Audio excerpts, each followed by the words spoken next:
Fala pessoal, no vídeo de hoje nós vamos falar do PVBI 11, que nos últimos 12 meses já acumula uma queda de praticamente 30%. Para quem não conhece muito bem o fundo, o PVBI é um fundo de lajes corporativas e por ser um fundo de lajes acaba sendo um pouco mais impactado nesse momento atual, onde as taxas de juros estão mais elevadas. Como nós podemos ver aqui no gráfico, no início de 2024, o fundo negociava mais próximo dos R$ 100 e caiu bastante nos últimos 12 meses, sendo que no último fechamento o PVBI 11 estava sendo negociado a R$ 69,83 e isso corresponde a um PVP de 0,67, ou seja, o fundo negocia com um desconto de 33% em relação ao valor patrimonial de R$ 104,16. Outro ponto que acabou impactando bastante na cotação foi a queda dos dividendos do PVBI, já que no início de 2024 o fundo estava pagando 70 centavos por cota.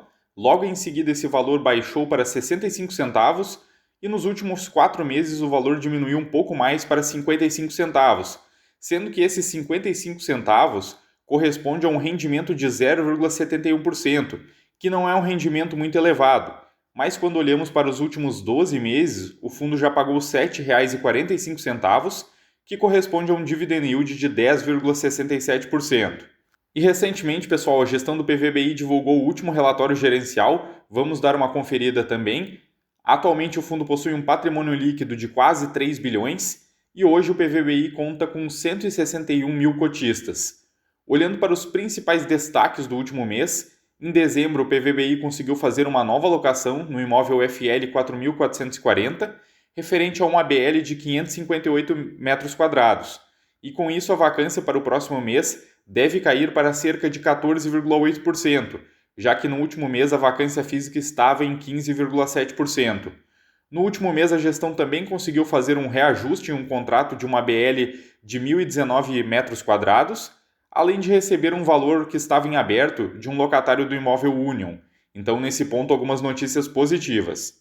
Aqui abaixo, a gestão trouxe também o histórico dos últimos 12 meses de distribuição. Como eu já havia mencionado, o dividendo do fundo vem caindo nos últimos 12 meses e olhando para a rentabilidade do PVBI, o fundo não vem entregando uma boa rentabilidade nesse momento porque a cota nos últimos meses caiu muito. O fundo acaba ficando muito para trás em termos de rentabilidade quando comparamos com o IFIX e também com o CDI, mas como nós podemos ver aqui no gráfico, a rentabilidade do fundo até o início de 2024 ficava um pouco acima desses parâmetros.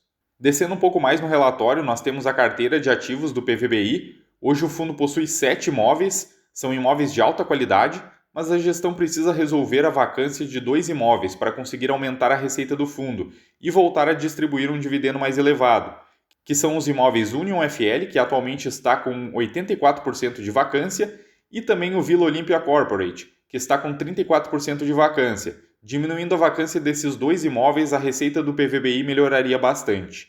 Aqui a gestão traz a localização desses imóveis, são imóveis muito bem localizados em São Paulo, e mais abaixo a gestão traz mais detalhes da carteira. Hoje o principal imóvel em termos de receita é o FL 4440 com 30%.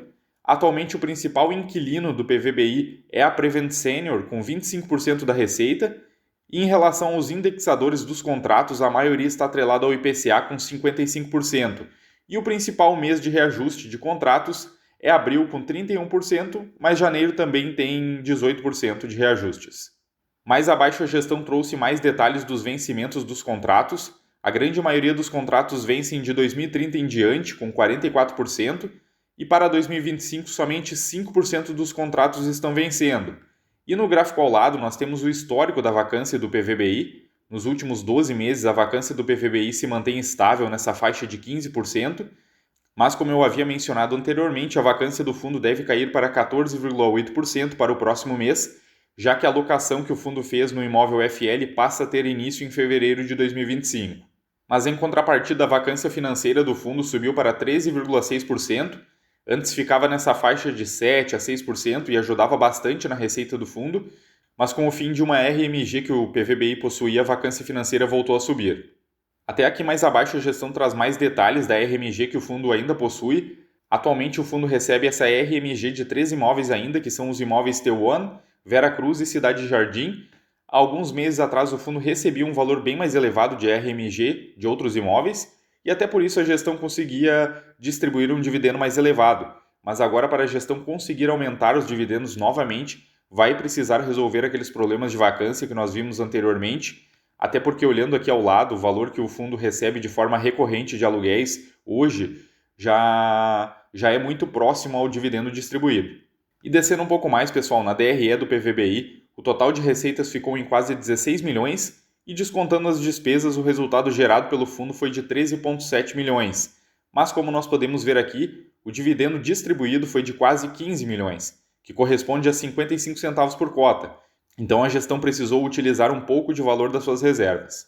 E mais abaixo, pessoal, a gestão trouxe também a linha do tempo das aquisições que o PVBI vem fazendo nos últimos anos e também mais detalhes de cada imóvel que faz parte do portfólio do fundo.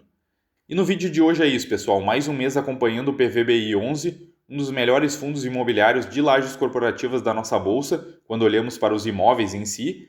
Mas por ser um fundo de lajes corporativas, a cotação vem sofrendo um pouco mais e a gestão também precisa resolver alguns problemas de vacância para conseguir melhorar os números do fundo. Já deixa aqui nos comentários se você tem o PVBI 11 em carteira e se você gosta desse tipo de conteúdo relacionado a fundos imobiliários, deixa o like e se inscreva no canal, porque toda semana eu trago novos conteúdos falando de fundos imobiliários. Eu fico por aqui e até mais, pessoal!